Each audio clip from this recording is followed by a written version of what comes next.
어떤 한 남자가 있었습니다. 이 남자는 본래 사업을 하던 사람이었는데 사업이 잘 되지 않으면서 상당한 빚을 지고 길거리로 내몰리게 된 노숙자였습니다. 길거리 노숙을 1년, 2년, 5년을 해가며 이 남성은 갈수록 말라갔고, 그를 알던 사람들은 이 남자를 알아보지 못할 만큼 다른 모습으로 변했습니다. 자신이 사업을 했었던가 싶을 정도로 남자는 자신을 노숙자로 여겼고 인생의 실패자로 여겼으며 초라한 한 남자에 불과하다고만 여겼습니다. 하지만 이 남성은 어렸을 때 배운 한 가지 교훈이 있었는데 바로 감사의 힘에 대한 것이었습니다. 어렸을 때 부자였던 이웃에게 들은 이야기였죠. 자신은 모든 것에 감사하고 모든 사람들이 특정 부분 자신을 돕고 자신을 부자로 만들어주기 위해 무언가를 한다고 생각한다며 그 모든 것에 감사하다라고 말했습니다. 자신과 별로 상관없어 보이는 기업, 정부, 다른 사람들 모두에게 감사하다는 것이죠.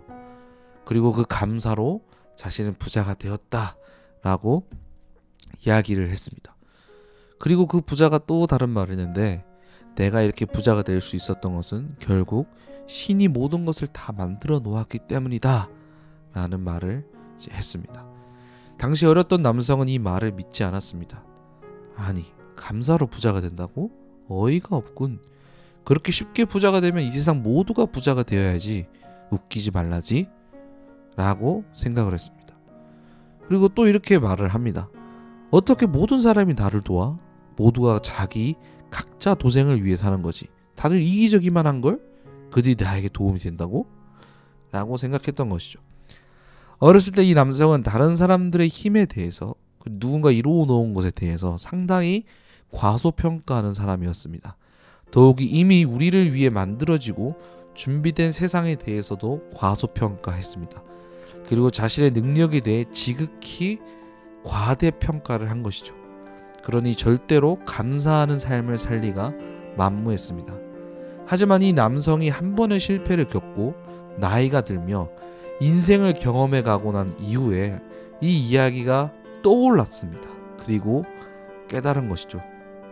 아, 인생은 결코 나 혼자 잘한다고 해서 되는 것이 아니구나. 내가 너무나 나의 능력을 과대평가했구나. 다른 사람들의 도움과 이 세상에 이미 존재하는 레거시들을 무시하다 보니 내 인생과 사업은 망했구나 라는 것을 깨달은 겁니다.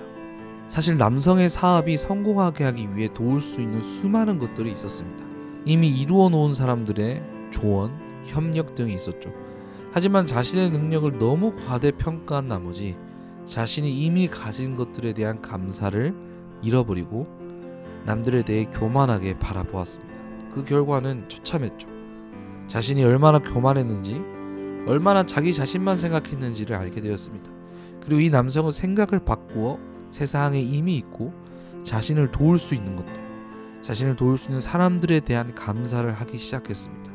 이미 있는 교육 자료들, 누군가 이미 이루어 놓아서 따라할 수 있는 수많은 모범들, 누군가 탁월한 통찰력으로 만들어 놓은 제도와 법체계들, 자신이 실력 있다고 생각했지만 뒤처지고 있었다는 것을 발견하고 더 탁월한 사람들을 찾고 배우기 시작했습니다. 남성은 더욱 많이 감사하기로 했습니다. 이 세상에 수많은 레거시들이 있다는 사실에 감사하기 시작했습니다. 그리고 그것을 익히고 누리기 시작하면 내 인생이 상당히 많이 바뀔 것이라 확신했습니다. 그전에는 가진 자들, 실력자들에 대해서 비판하기만 했습니다. 불평하고 싫어하기만 했습니다. 기득권층들을 저주했습니다. 하지만 이제는 그들에게서 강점을 찾고 배울 것들을 찾고 그들에게 감사하기 시작했습니다. 이렇게 많은 것에 감사하기 시작하자 그전에는 보이지 않던 수많은 것들이 보이기 시작했습니다. 이 사회에 엄청난 기회가 있다는 것을 발견한 것이죠. 자신뿐만 아니라 많은 사람들이 부자가 되어 풍요롭게 살 수 있는 자원들이 보이기 시작했습니다. 그리고 이 남성은 그 기회를 붙잡았습니다. 이 세계에 대한 마음을 열고 이미 있는 것들에 대한 감사를 지속하여 배운 수많은 이해를 바탕으로 다른 사람들에게 이미 있는 서비스에 더 편한 서비스를 제공할 수 있는 사업을 계획하게 된 것입니다. 그 전이라면 자신이 모든 것을 A부터 Z까지 자신이 만든 서비스를 최고라 여기며 그것을 다른 사람들에게 쓰라고 강요했을 본인이었지만 이제는 수많은 사람들의 서비스의 가치를 인정하며 그 서비스를 다른 사람들이 더 잘 이용할 수 있도록 하는 방향으로 간 것이죠. 이러한 선택은 이 남자에게 엄청난 기회를 주고 맙니다. 왜냐하면 많은 사람들에게 그 서비스를 이용하는 것에 대한 접근성을 낮추어서 많은 고객을 유치하게 된 것입니다.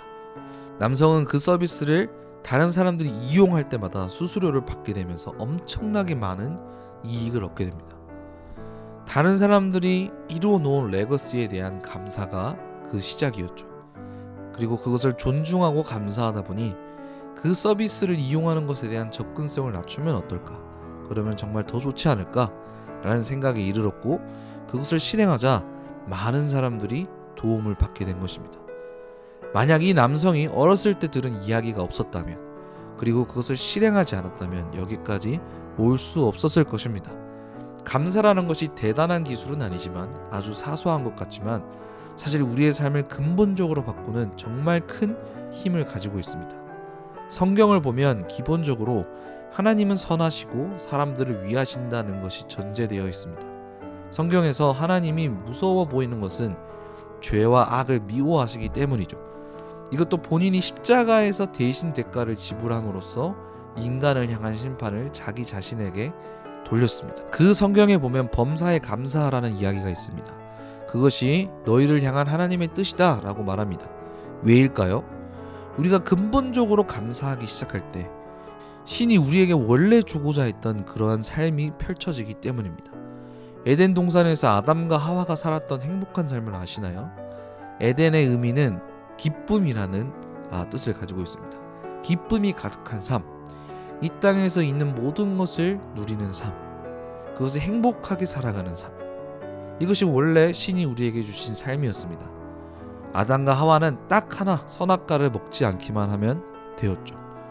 그런데 아담과 하와의 이야기를 보면 이들은 그것에 대한 감사를 잃어버렸습니다. 기쁨을 잃어버렸습니다. 그래서 뱀의 유혹에 넘어가 선악과를 따먹어 버리죠. 자신들에게 주어진 것은 보지 못하고 불평거리를 찾아버렸습니다. 그리고 그 결과 에덴에서 쫓겨납니다. 만약 그렇지 않고 계속 감사했더라면 에덴에 있는 모든 것들이 그들의 것이었을 텐데요. 저는 이것이 오늘날에도 그대로 적용된다고 생각합니다. 우리에게 모든 것이 주어졌고 감사한다면 그것을 누릴 수가 있습니다. 노숙자였던 남자처럼 엄청난 기회를 잡을 수도 있겠죠. 여러분들에게는 엄청난 것들이 주어졌습니다. 여러분 감사하고 있나요? 그렇다면 이제 모든 것을 누릴 차례입니다. 감사합니다.